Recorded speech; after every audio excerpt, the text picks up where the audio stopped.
So I've just had an offer accepted on a property. What?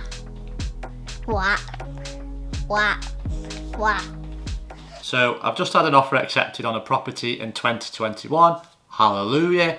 Oh, I know that in previous videos I've expressed how difficult it's been trying to get a property during this last 4, 5, 6 months because the market's been so hot that properties have been selling within days, even hours. So to finally get one accepted is brilliant news, and it means that I can now build my portfolio, and I'm actually back on track to where I wanted to be in terms of how many properties I own at this point. So in this quick video, I'll go through my tactic, what I used to use when making an offer on a property and how that's changed during the current circumstances, and I'll explain my new tactic which has actually worked this time, and I'll also go through the figures and costs for this property just to give you an idea of what those are.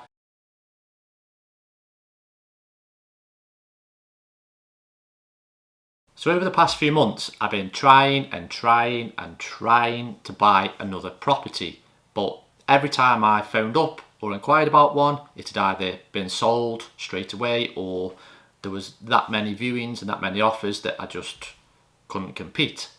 And I've made a few videos where I said that it's probably a good idea to just leave it until the market cools down a bit, but I will continue to try, but I wasn't going to hold out much hope. So what happened last week, I saw a property in the local area that I normally buy in, and the day after the property went on the market, I called the estate agents and asked for a viewing. And the response from the estate agent was, "I'm sorry, but there's been 13 viewings booked in already and the vendors don't want any more viewings because they're confident that they'll get a buyer out of one of them." So I was like, great, here we go again. So what I did was, I said to the estate agent, I'll make an offer on the phone right now subject to a viewing.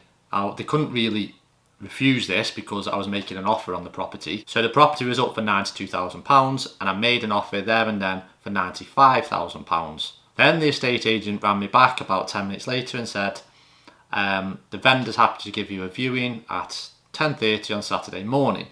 So I went to view the property and had a good look round, everything looked fine, and then had a chat with the vendors and just explained the situation, that I was not in a chain, I was in a position to buy, I could make it a quick sale, and that I'd already put an offer in. So the reason I did this was because by me putting an offer in before everybody else put me at the forefront or in the mind of the vendors straight away, which means that when these other 13 people go to view the property, they will be told that somebody has already made an offer above the asking price. So immediately that will put a lot of them off. And it also helps that I'm the first one in there and the vendors have already met me, they've already heard my situation and they know that I'm in a good position to buy.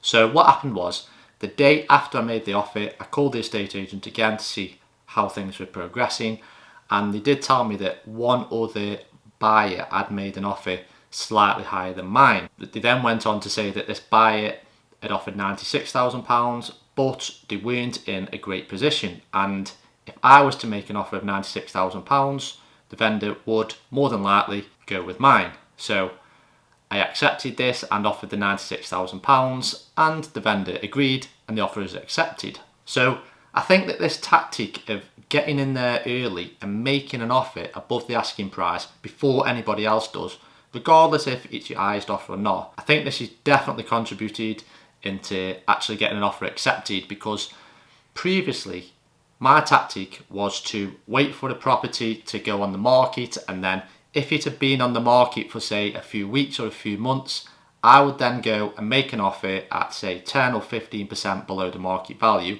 and then negotiate up from there. And then more times than not, I would end up getting the property at a lower cost than the asking price. However, in this market, because it's so hot at the minute, it's just impossible to use that tactic.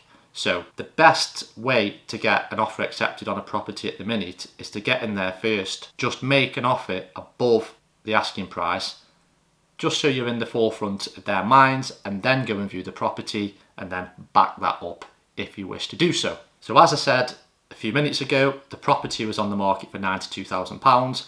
I've actually purchased it for £96,000, and the rental yield which I'll be getting is around 6.5%, which I'm happy with because that's pretty decent around this area. I've already spoke to my mortgage broker regarding this, and the monthly payments on this will be around £220 per month, and the expected rental income is around £525 per month.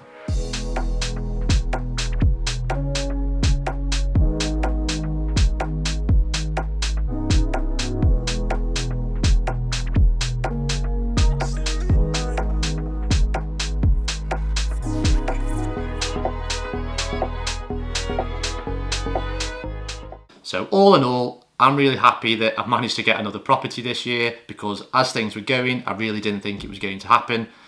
But I've managed to do it, and fingers crossed that everything goes through smoothly and I can continue to build my portfolio. And as always, I'll be sure to keep you updated. And if you like this quick video, please be sure to hit the thumbs up button. And if you're struggling to buy a property, or maybe you've had offers rejected, or even not had a chance to view a property, then I highly recommend that you go in with this tactic of just calling them the second you see the property and making an offer above the asking price, just so that they know that you are actually serious about buying this property. So as I said, it's a really quick video, and hope you enjoyed it, and I'll be back very soon.